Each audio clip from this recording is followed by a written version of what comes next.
अनंत हरिकथायनंता दीन दयाल जीवन निर्वंता। बोलिए श्री नारायण भगवान की जय। बोलिए मत्स्य भगवान की जय। श्री मत्स्य पुराण कथा 174वां अध्याय। सुतस्तते दैत्य सैन्य विस्तारो रविनंदना सुराणामपि सैन्यस्य विस्तारं वैष्णवं शृणोयम्। मत्स्य भगवान ने कहा, रविनंदन, तुम देवताओं की सेना का विस्तार तो सुन ही चुके, अब देवताओं की विशेष विष्णु की सेना का विस्तार भी स्वर्ण करो। और उस समय आदित्यगण, वसुगण, रुद्रगण, दोनों महाबली अश्वनी कुमार, इन सभी ने क्रमशः अपनी अपनी सेना और अनुयायियों सहित कवच धारण कर लिया। सहस्त्र नेत्रधारी लोकपाल इंद्र, जो समस्त देवताओं के नायक, सर्वप्रथम सुर गजेंद्र ऐरावत पर आरूढ़ हुआ। सेना के मध्य भाग में इंद्र का रथ भी खड़ा किया गया, जो समस्त पक्षियों में शेष गरुड़ के समान वेगशाली था। उसमें सुंदर पहिए लगे हुए थे तथा वह स्वर्ण और वज्र से विभूषित था, और सहस्त्रों की संख्या में देवताओं, गंधर्वों और यक्षों के समूह उसके पीछे पीछे चल रहे थे। तो दीप्तिशाली सदस्य और महर्षि उसकी स्तुति कर रहे थे, तथा वह वज्र की गड़गड़ाहट के सदस्य, शब्द करने वाले बिजली और इंद्रधनुष से सुशोभित तथा स्वेच्छाचारी पर्वत की तरह दिखने वाले मेघ समूहों से घिरा हुआ था। उस पर सवार होकर ऐश्वर्यशाली इंद्र समस्त जगत में भ्रमण करते हैं। यज्ञों में स्थित ब्राह्मण लोग यज्ञ के प्रारंभ में उसकी प्रशंसा करते हैं।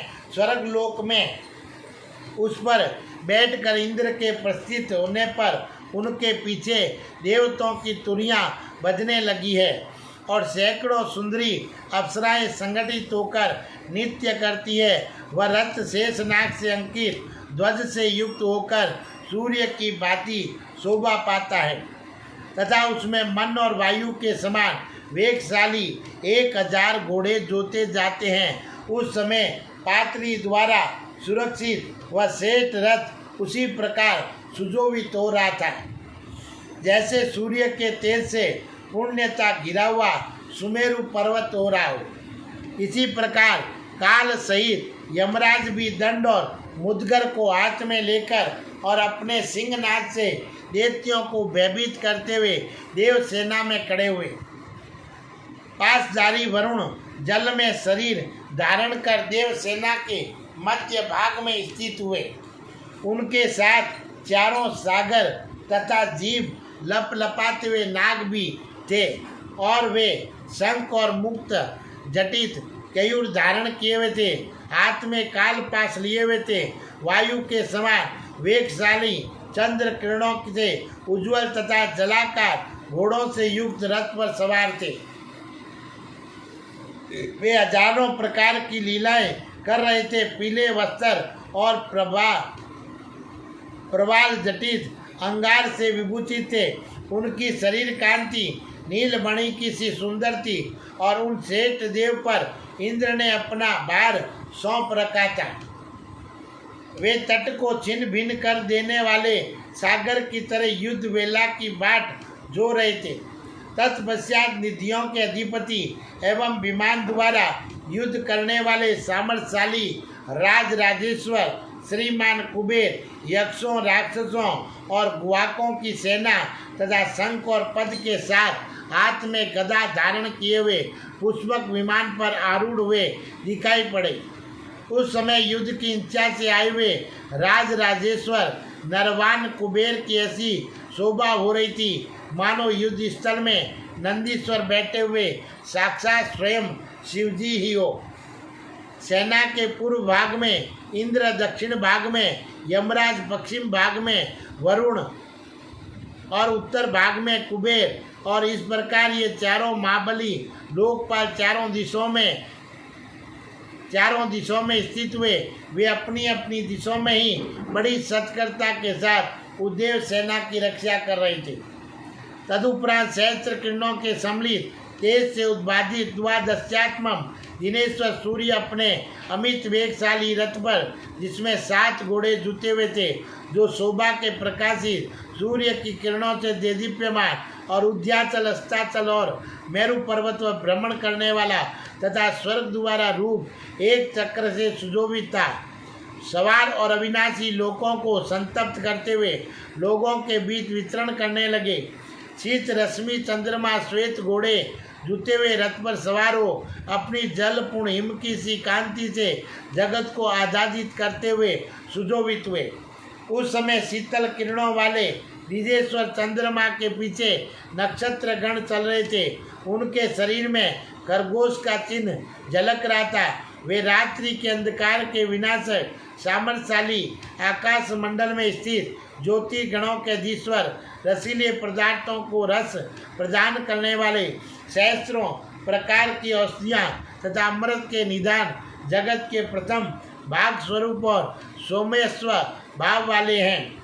उनका रथ सत्य में है। इस प्रकार हिम से प्रहार करने वाले चंद्रमा को दानवों ने वहाँ उपस्थित देखा, जो समस्त प्राणियों का प्राण स्वरूप है। मनुष्यों के शरीरों में 5 प्रकार से विभक्त होता है, जिनकी 7 धातुओं में गति है, जो तीनों लोकों को धारण करता तथा उनमें विचरण करता है, जिसे अग्नि का कर्ता और सबका उत्पत्ति स्थान और ईश्वर कहते हैं, जो नित्य 7 स्वरों में विचरण करता हुआ वाणी द्वारा उच्चरित होता है, उच्चरित्र होता है, जिसे 5 भूतों में उत्तम भूत, शरीर रहित, आकाशचारी, शीघ्रगामी और शब्द योगी अर्थात शब्दों को उत्पन्न करने वाला कहा जाता है।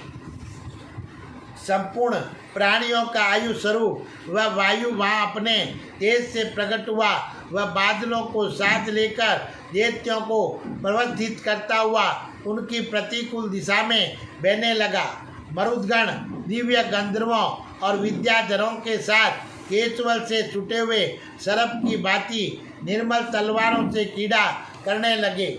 इसी प्रकार नागाधीश्वर गण आकाश में मुख फैलाए हुए तीर व जल में विष को उगलते हुए आकाशचारियों के बाण रूप होकर विचरण करने लगे। अन्याय ने देवगण सैकड़ों पर्वतों, शीलों, शिखरों और वृक्षों से दानव सेना पर प्रहार करने के लिए उपस्थित हुए। तत्पश्चात जो इंद्रियों के अधीश्वर पद्मनाभ 3 पग से त्रिलोकी को नाप लेने वाले, प्रलय काल में कृष्ण वर्ण की आभा से युक्त संपूर्ण जगत के स्वामी, सबके उत्पत्ति स्थान, मधु नामक दैत्य के वध करता, यज्ञ में स्थित होकर हव्य के भोक्ता, पृथ्वी जल आकाश स्वरूप श्याम वर्ण वाले, शांति करता और शत्रुओं का हनन करने वाले हैं, उन भगवान गदाधर ने देवताओं के शत्रुओं का विनाश करने वाले अपने सुदर्शन चक्र को, जो अपने उत्तम तेज से उद्याचल से उदय होते हुए सूर्य के समान चमक रहा था, हाथ में ऊपर उठा लिया। फिर उन्होंने बाएं हाथ से अपनी विशाल गदा का आलबन लिया, जो समस्त असुरों की विनाशनी काले रंग वाली और शत्रुओं को काल के गाल में डालने वाली थी। महाबली गरुड़ ध्वज भगवान ने अपनी अन्य देदीप्यमान भुजों से सांग, धनुष आदि अन्याय ने आयुधों को धारण किया। तदंतर जो कश्यप के पुत्र सर्पभक्षी, वायु से भी अधिक वेगशाली, आकाश को सुबद कर देने वाले आकाशचारी, मुख में दबाए हुए